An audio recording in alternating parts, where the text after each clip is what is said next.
The Cormorant skimmed low over the ocean, wings beating in a slow, practiced rhythm.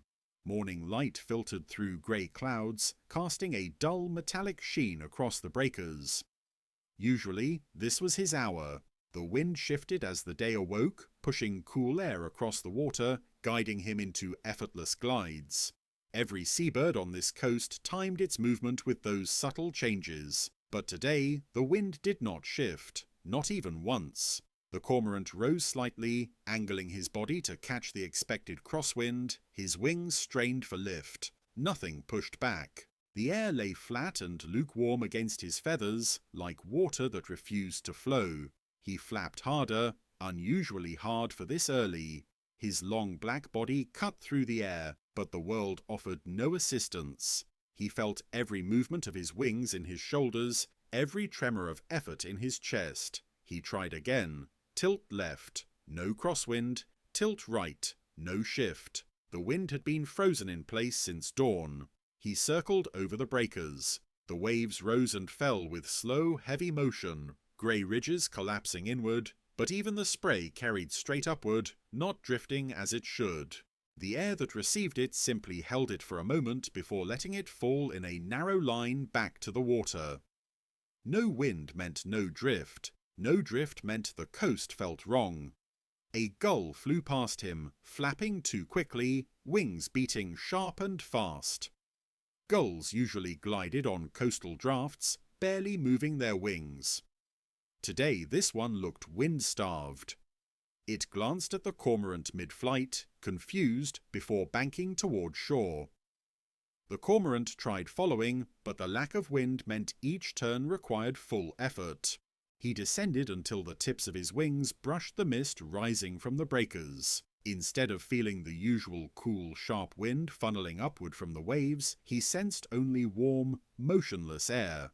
He rose again, his wings beginning to ache. He passed over a line of kelp floating near the surface. Normally, kelp patches shifted as wind pushed the surface water. Today they lay still, only rocking gently from the deep underwater motion. He let out a low croak, hoping the sound might draw an answer from another bird. But the call fell strangely flat, carried nowhere by unmoving air.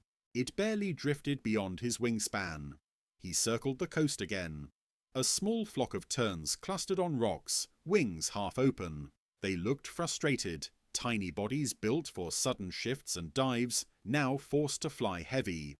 One tern jumped into the air, attempted to hover, and sank quickly, feet brushing water before it gave up and climbed with frantic beats. Even the air's temperature felt wrong. Normally, cool morning breezes slid across the surface, bringing crisp relief. Today the air held the same dull warmth from hours earlier, as though the night hadn't happened. He continued north. He needed to feed.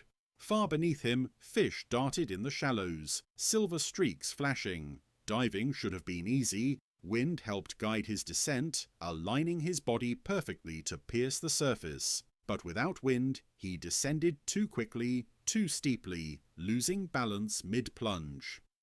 He broke through the water at a crooked angle, bubbles streaming past his eyes. He caught nothing. He surfaced, shaking drops from his feathers. Normally the breeze would dry him slowly. Today the air did nothing. He felt heavy, soaked. He lifted himself from the water with a powerful burst of wing beats. Unusual so soon after a dive. He gained height, but each meter cost energy. He rose into the flat grey layer of air that hovered above the ocean like a ceiling of stagnation. A distant cluster of humans stood on a rocky outcrop.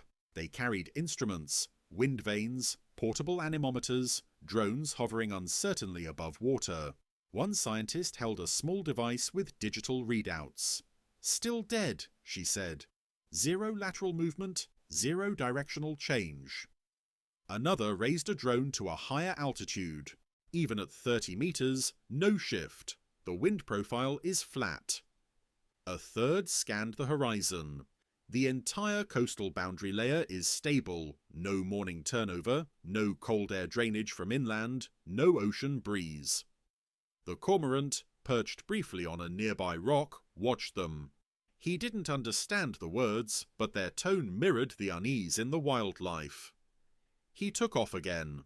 He tried heading inland. Usually, warm rising air created convective winds pulling cool ocean air in. That cycle defined every flight path he had ever known. But as he crossed the dunes, he felt nothing.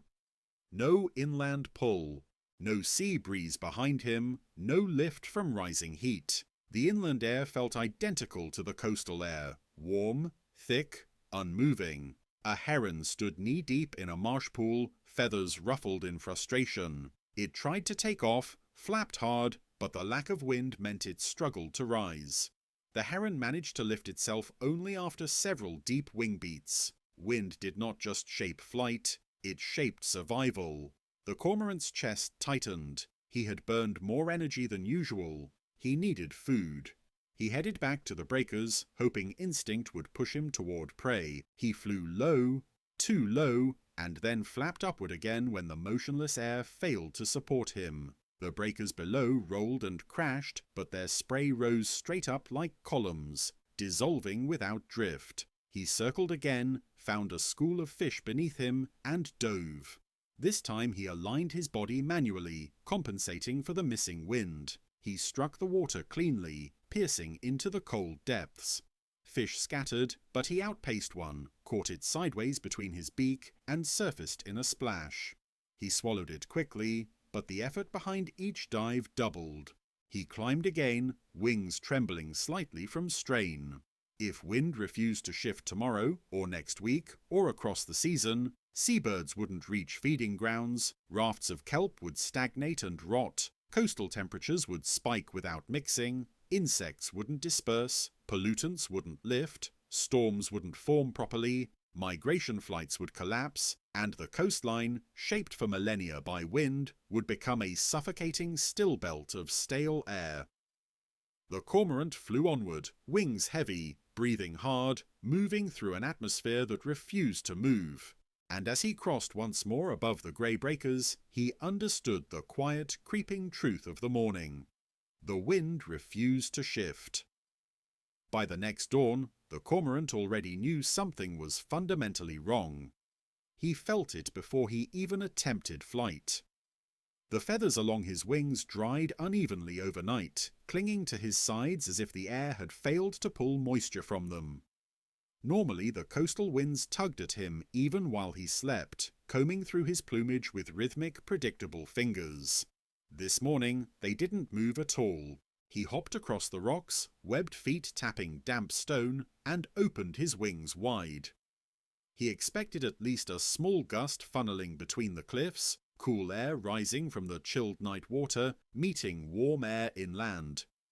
That shift usually began before sunrise. But the air stayed flat, heavy, almost thick.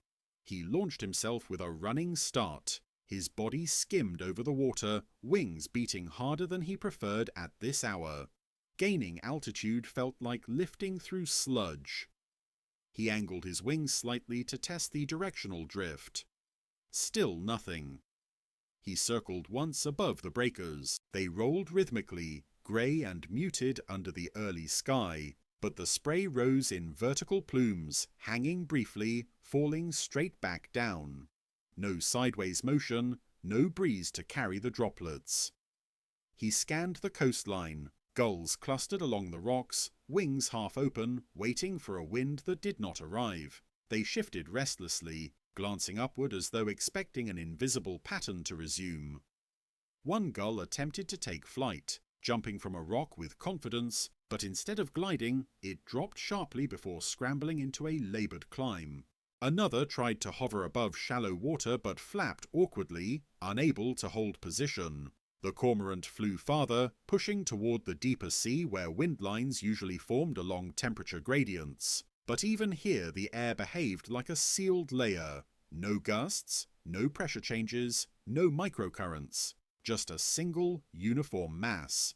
He tried to climb higher, beating his wings with increasing intensity. He reached a decent altitude, but instead of finding smoother air aloft, he felt the same dull stillness, thick and unresponsive.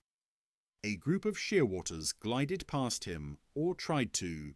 They were masters of dynamic soaring, using subtle wind shifts to travel enormous distances with minimal effort. But now they flapped constantly, struggling to stay airborne. Their bodies dipped unevenly, wings angled desperately in search of the wind's invisible architecture. One shearwater veered downward, too tired to remain high. It landed clumsily on the sea surface, wings splayed, chest heaving. The cormorant circled above it, uneasy. He had never seen shearwaters collapse from windlessness. He headed toward the headland where humans monitored coastal systems. Their equipment stood in metallic lines along the rocks. Tall masts, rotating instruments, sensors blinking in the muted light.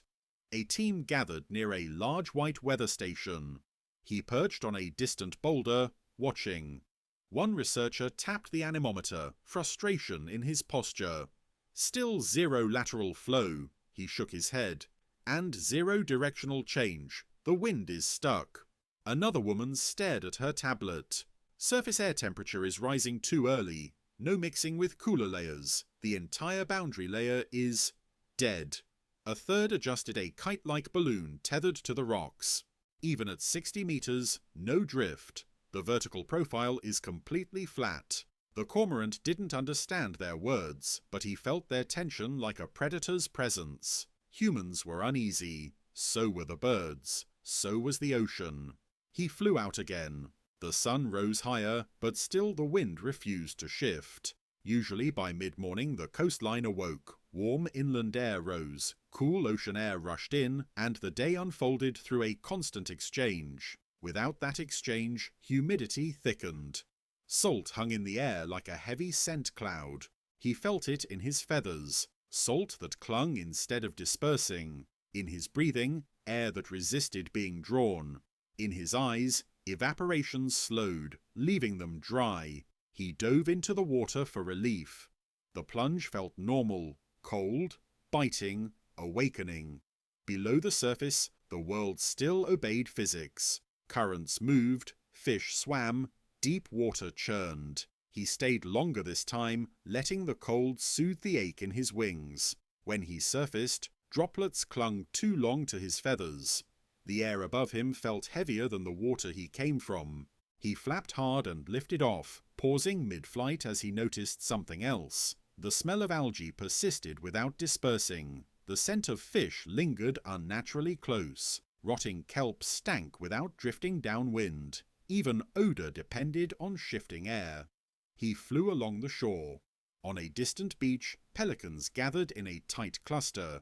They stretched their necks upward, opening their beaks, a sign of heat stress. Without the cooling breeze that normally swept the coast each morning, their bodies struggled to regulate temperature. Several young pelicans attempted to start their feeding flight but failed to catch the non-existent updrafts. Their takeoffs looked clumsy and strained.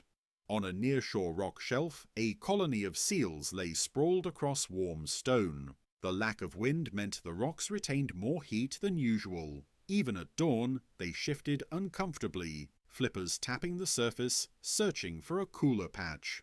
A small storm petrel fluttered across the waves, trying to skim feed, but every quick maneuver relied on wind pressure pushing against its body. Without it, the bird misjudged nearly every angle. It abandoned the attempt and landed, exhausted. The cormorant rose high enough to view the coastline from above. What he saw unnerved him. Mist clung to the shore in a low, unmoving layer. Kelp beds floated in symmetrical lines, unaffected by breeze. Sea foam gathered in still pockets instead of dispersing. Sand dunes kept perfect edges, not smeared by wind. Nothing moved unless something touched it directly. He tried once more to catch a shift. Any shift. A tilt of wing. A change of pressure. A slice of wind. But the air refused all of it. If the wind would not shift tomorrow, or the next week, or across the season, the coast would suffocate. Birds would exhaust themselves in flight. Algae blooms would grow unchecked in stagnant air. Heat would build over land without release. Fog would linger where it shouldn't. Storm systems wouldn't form. Migration routes would collapse. Entire species would lose the architecture of the sky they depended on. The cormorant glided downward, wings trembling with effort, landing on a rock slick with still spray. The ocean hissed, breakers rising and falling, but the air above it remained frozen. He looked out at the dull horizon. Grey, flat, breathless. And he understood the truth of the morning.